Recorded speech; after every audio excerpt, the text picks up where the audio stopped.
Hey everybody. So presentations are something you have to do pretty often in school, am I right? If you're not preparing for one right now, you're probably going to have one coming up or being assigned to you in the next couple of weeks. And as a teacher, a lot of times I see groups that have really great information completely fall apart and make really stupid mistakes during their presentation. And so I've created this simple presentation in video to help you just kind of get some of the basics down and avoid some of those really silly mistakes that people make. So I'm going to go through just 10 suggestions that are really going to help you out and will help make your next presentation not just good, but fantastic. Now, the first one, of course, is to keep it simple. And this is probably the biggest mistake that I see all of the time. Um, Keep your slides simple, all right? Don't write in complete sentences because you are going to be speaking in complete sentences. Use bullet points instead and then elaborate on those. Think of the text on your slides, as your speaking points. These are the things that are going to jog your memory, but you are going to elaborate on them more during your presentation, and you don't want your audience to lose focus on you. Your slides are just there kind of as a reference. And they can also be used by your audience to help them provide topics for people that want to take notes, because a lot of times people want to jot down some of the stuff you're saying, and the slides are going to help them organize their notes. What you want to remember is that a really good rule is to use only about 15 words per slide. Keep it really small. Keep your info dots down, or your bullet points down, so that they don't get overwhelming for your audience. I think that's 15 right there, so I'm doing okay? Well, I just ruined it by putting in how'd I do.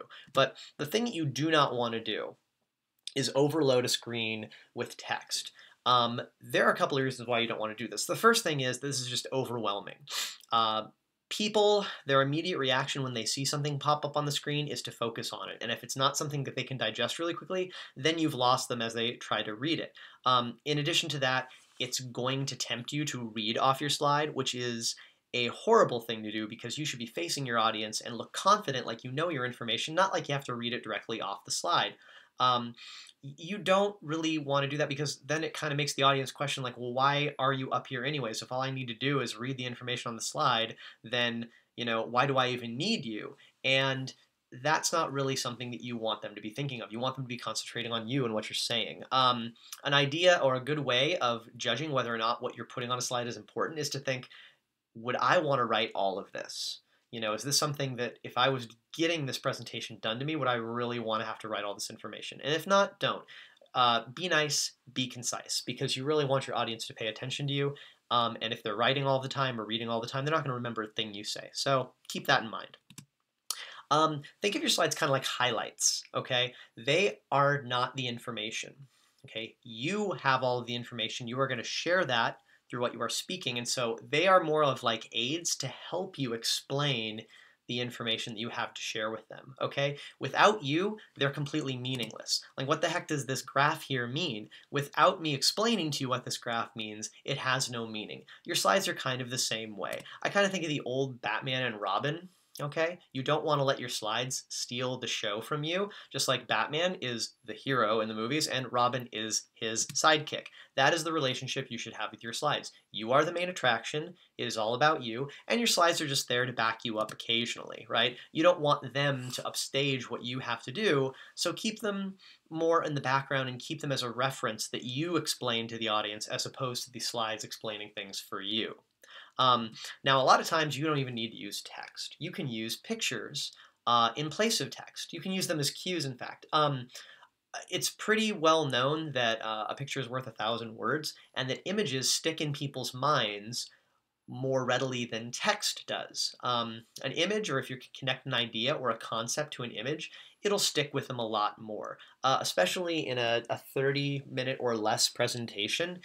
There's a good chance that your audience isn't going to remember a lot of the text. But if you have really striking images, they're going to remember that a lot better. A great way to do that is to, make the entire screen the image and use text to pair with it and like really pop out. It's a very effective way of grabbing attention and really locking in that concept by connecting it with a really great picture. Now, sometimes you might have a really great picture like this, but the background is really busy or there's a lot going on in the image, but you still want to have some text to explain it. Well, a really easy way to deal with that is this. Just add a background so that the text pops through more. That way you can still use the awesome image without feeling like you're losing the text that you use. One thing that you never want to do and you want to avoid is to overuse images, having lots of different ones, or choosing really cheap, corny images. Clip art is not something that you want to use, or use it very sparingly at least. Focus on the quality of the image. Look for ones that are really high detail, ones that are going to really pop or are going to serve as really great eye-catching things, not cutesy little things that look like they came from stock footage or stuff like that. You don't want that. Another thing that's really important to remember is making sure that your slides letters, that the text in them is sized correctly. As you can see, that size can really make a big difference in terms of what people can see and what they can't see. It's pretty easy to read font. Even fonts that's pretty easy for you to read might not be really easy for everyone. So make sure that you're really making an effort to figure out exactly how big you have to make it, depending on the size of the audience. Generally, if you're presenting in a single room, like a single classroom-sized room, a font like of 28 or larger is a good way to go. And if it's an even larger room than that, you might want to spruce that up a bit. It's really dangerous to go below size 24 font when giving a presentation. As you can see, if it's too small, it's useless. So think about the person in the back of the room or the back of the auditorium where you're presenting, okay? Are they going to be able to read your slides easily? If not, you need to increase the font size. Otherwise, it's just useless and you're wasting their time. Another way that you can really make text pop is by adding contrast in the form of color. Using different background colors can really help text pop up really well like this. And so experiment and see which ones you can use. Text or color can also be a really great way to enhance the impact of certain words or to highlight certain key phrases in slides. It's a really great way to highlight vocabulary or concepts that are very key to what you're talking about. So you don't have to keep all of your text the same color. You can move it around to make it more easy to see or just more eye-catching. But be very careful, because if you use the wrong color, not only can it really be painful or be straining in some cases to read, or if somebody is colorblind, well, they're kind of doomed if this is the slide you've created, or you can make it really difficult to see. Try to keep the colors a little bit more muted and really pay attention to how it looks on the screen when you run through it. Thinking about color and font and size, if you use them together correctly, you can really make a big impact on what you are presenting or how your slides really look.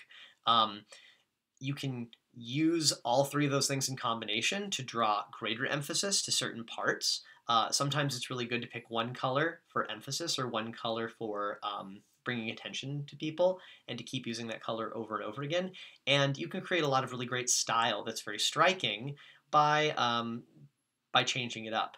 Something that's also really nice is sometimes to use one style or one font for titles and another one for bullets to distinguish between the two, so that people know what is new information and what is like a subject heading. So that's one thing you can use. And when you combine them all together, this is a great way to make your slides very visually engaging and a little bit more interesting than just blank kind of plain stuff on a screen.